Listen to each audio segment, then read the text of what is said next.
தங்கம்ஸ், welcome to கதை பூங்கா. இன்றைக்கான கதையை பார்க்கறதுக்கு முன்னாடி நம்ம சேனலை சப்ஸ்கிரைப் பண்ணாதவங்களாம் சப்ஸ்கிரைப் பண்ணிக்கோங்க. வாங்க இன்றைக்கான கதைக்குள்ளே போகலாம். வசந்தபுரம்ங்கிற ஒரு அழகான கிராமத்தில் நிறைய பறவைகள் வாழ்ந்து வந்தாங்க. அங்கே ஒரு வீட்டில் சீதா குருவி தன்னோட பொண்ணோட வாழ்ந்து வந்தா. சீதா குருவி ரொம்ப பொறுமைசாலி. சீதா கடினமான உழைப்பாளி. தன்னோட பொண்ணுக்காக பக்கத்து காட்டில் வேலை செஞ்சு அந்த காசில் தான் தன்னோட பொண்ணுக்கு உணவெல்லாம் கொடுத்து பத்திரமா பார்த்துக்கிறா. சீதாவும் அவளோட நண்பர்களும் பக்கத்தில் இருக்க புறாவோட தோட்டத்தில் தான் வேலை செய்கிறாங்க. அந்த தோட்டத்தில் உணவுக்கு தேவையான எல்லா காய்கறிகளும் இருக்குது. சீதாவுக்கு ரொம்ப நாளாக ஆசை, தனக்கும் இப்படி ஒரு தோட்டம் ஆரம்பித்து அதில் வர காய்கறிகளை விற்று தன்னோட பொண்ணை படிக்க வைக்கணும்னு அவளுக்கு ரொம்ப ஆசை. ஒரு நாள் எல்லாரும் வேலையை முடிச்சுட்டு வீட்டுக்கு போயிட்டு இருந்தாங்க.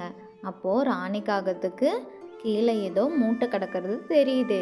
அந்த மூட்டை என்னன்னு ராணிக்காகம் கீழே போய் பார்க்குது. ராக்கி, அங்கே பாருங்க, அந்த புதாரில் ஏதோ ஒரு மூட்டை கிடக்குது, உங்களுக்கு தெரியுதா? ராணி, தேவையில்லாத பொருளெல்லாம் யாரோ மூட்டை கட்டி போட்டிருக்காங்க, அது நமக்கு எதுக்கு? வா வீட்டுக்கு போகலாம். அட கூறுகெட்ட ராக்கி, நம்ம அந்த மூட்டையை வீட்டுக்கு எடுத்துகிட்டு போகலாம். அது ஏதாச்சும் புதையலாக கூட இருக்கும். புதையலா? புதையலை எதுக்கு ராணி புதாரில் போட போகிறாங்க? ஏன் ராணி?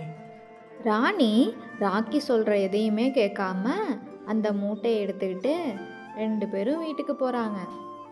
ராணி அந்த மூட்டையை பிரித்து பார்க்குது.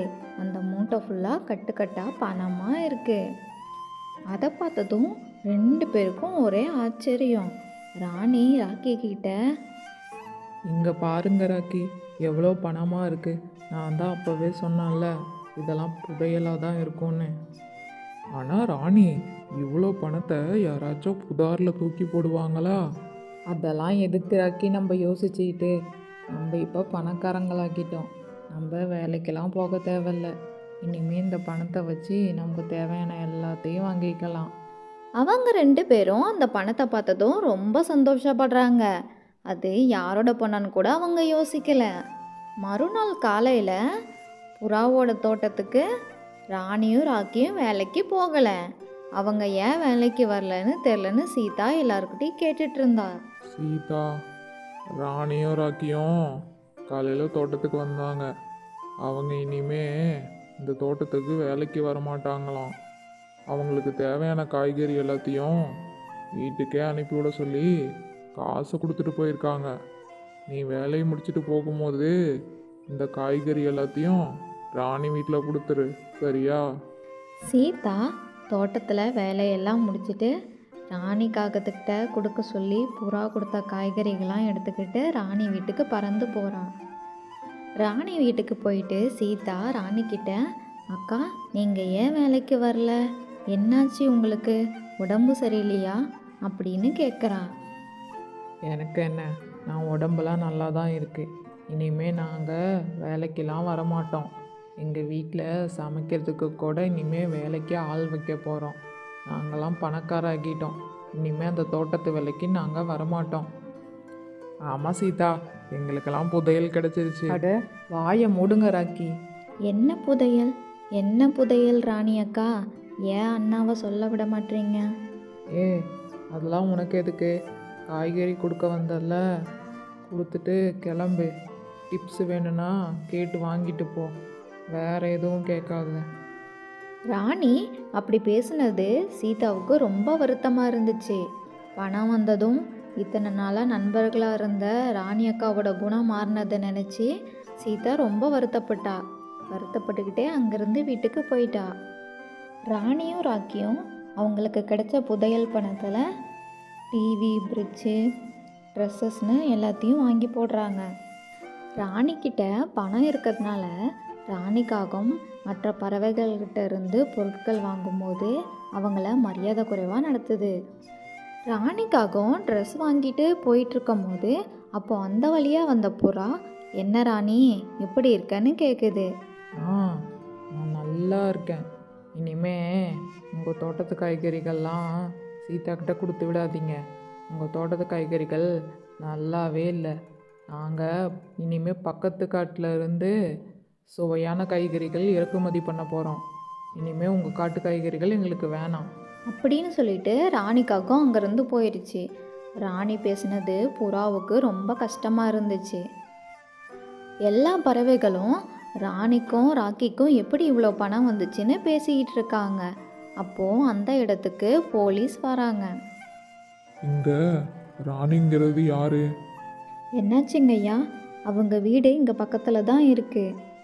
பக்கத்து காட்டில் ராணிங்கிறவங்க கல் நோட்டு கொடுத்து காய்கறிகள் வாங்கிட்டு போனதா அவங்க மேலே கம்ப்ளைண்ட் வந்திருக்கு. அதனால் அவங்கள நான் விசாரிக்கிறதுக்கு வந்திருக்கேன். அவங்க வீடு எங்கே இருக்குது? கள்ள நோட்டு பயன்படுத்தின குற்றத்துக்காக ராணிக்காகத்தை போலீஸ் அரெஸ்ட் பண்ணி கூட்டிகிட்டு போயிடுறாங்க. ஐயா ஐயா, நாங்கள் இந்த பணத்தை அச்சடிக்கலை. அங்கே வர வழியில் புதாரில் கிடந்துச்சுங்க ஐயா. எங்களுக்கும் இதுக்கும் எந்த சம்மந்தமும் இல்லை. அதை நீங்கள் பார்த்த அன்னைக்கே போலீஸ்கிட்ட சொல்லியிருக்கணும். இப்போ சொல்லி பிரயோஜனம் இல்லை.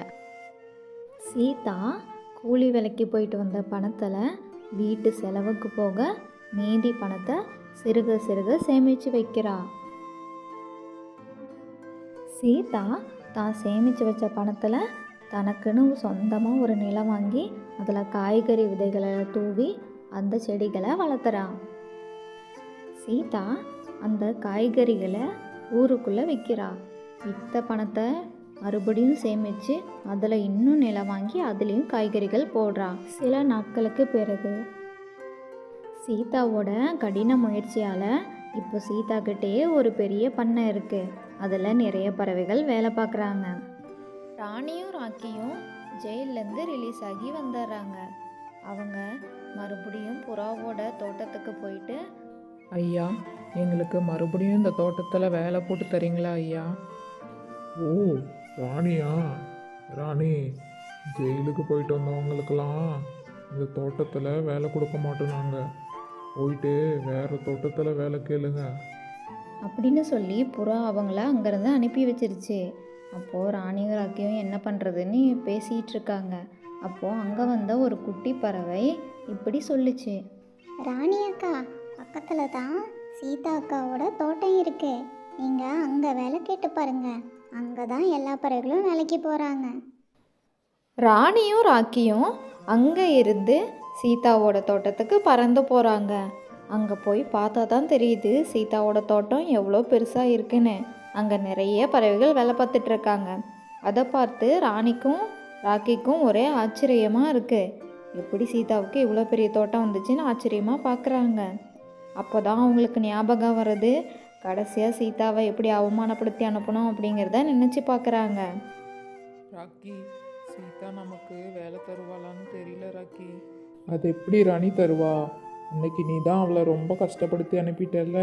கண்டிப்பாக நமக்கு வேலை போட்டு தர மாட்டாங்க. ராணியும் ராக்கியும் பேசிகிட்டு இருக்கிறத சீதா பார்க்குறா. அங்கே இருந்த சீதா அவங்கக்கிட்ட வந்து, ராணி அக்கா, ராக்கி அண்ணா, வாங்க வாங்க. உங்களை பார்த்து ரொம்ப நாளாச்சு. சாப்பிட்றீங்களா ஏதாச்சும்? இல்லை சீதா, எங்களுக்கு எதுவும் வேணாம். நாங்கள் புறாவோட தோட்டத்தில் வேலை கேட்க போனோம். அங்கே புறா அண்ணா வேலை தர மாட்டேன்னு சொல்லிட்டாங்க. அப்புறம் தான் அங்கே இருக்க ஒரு பறவை சீதாவோட காட்டுக்கு போயிட்டு வேலை கேளுங்கன்னு சொன்னாங்க. அதான் இங்கே வந்தோம். அப்படிங்களா ராணி அக்கா? உங்களுக்கு விருப்பம் இருந்தால் நம்ம தோட்டத்திலேயே வேலை பாருங்க. இங்கே ஒரு காய்கறி கடை கூட இருக்குது. நீங்கள் அதில் கூட வேலை பாருங்க. சீதா, உன்னை அன்னைக்கு அவமானப்படுத்தினதுக்கு எங்களை மன்னிச்சிரு சீதா. நாங்கள் அவ்வளோ பண்ணியும் நீ இன்னைக்கு எங்களுக்கு வேலை போட்டு தர, அன்பாக பேசுகிற. ரொம்ப நன்றி சீதா. பரவாயில்ல ராணி அக்கா, நாளையிலேருந்தே நம்ம தோட்டத்துக்கு வேலைக்கு வந்துடுங்க. சீதா, நாங்கள் ஜெயிலுக்கு போகும்போது நீ இந்த புறாவோட தோட்டத்தில் தானே வேலை பார்த்துட்டு இருந்த. அப்படி இருக்கும்போது உனக்கு எப்படி இவ்வளோ பெரிய தோட்டம் வந்துச்சு?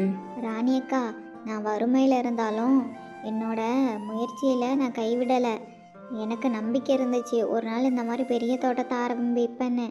நான் புறாவோட தோட்டத்தில் வேலை செய்யும்போது அதில் கிடைக்கிற சம்பளத்தில் கொஞ்சம் பணத்தை சேமித்து வச்சு ஒரு குட்டி தோட்டத்தை ஆரம்பித்தேன். அதில் கிடைக்கிற காய்கறிகளை விற்று இன்றைக்கி இவ்வளோ பெரிய தோட்டத்தை உருவாக்கியிருக்கேன். அப்படின்னு சீதா சொன்னதும் ராணியும் ராக்கியும் புரிஞ்சுக்கிட்டாங்க. உழைச்சோம்னா இவ்வளோ பெரிய தோட்டத்தை உருவாக்கலாம்னு.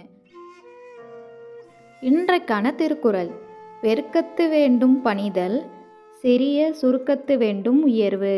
மானம்ல 963வது திருக்குறள். அதன் பொருள்: செல்வம் நிறைந்த காலத்தில் பிறரிடம் பணிவுடனும், வறுமை வந்த காலத்தில் தாழ்ந்து விட்டு கொடுக்காமலும் நடந்து கொள்ள வேண்டும். இந்த கதையில் காகங்கள் பணக்காரர்களானதும் மற்ற பறவைகள்கிட்ட பணிவாக நடந்துக்கல, மற்ற பறவைகளை கஷ்டப்படுத்தினாங்க. ஆனால் சீதா பெரிய தோட்டம் வந்ததும் மற்ற பறவைகள்கிட்ட அப்போவும் பணிவாக தான் நடந்துக்கிட்டா. அதை தான் சொல்ல வராங்க. நம்ம உயர்வான இடத்துல இருக்கும்போது மற்றவர்கள்கிட்ட பணிவாக நடந்துக்கணும். நம்ம கஷ்டத்தில் இருக்கும்போது மற்றவர்கள்கிட்ட தாழ்ந்து போயிட்டு அடிமையாக நம்ம வாழக்கூடாது. நம்மளோட உழைப்பை நம்பி நம்ம முன்னேறணும். இதே மாதிரியான நல்ல நல்ல திருக்குறள் கதைகளுக்கு நம்ம சேனலை சப்ஸ்கிரைப் பண்ணிக்கோங்க. நான் உங்களை அடுத்த கதையில் சந்திக்கிறேன்.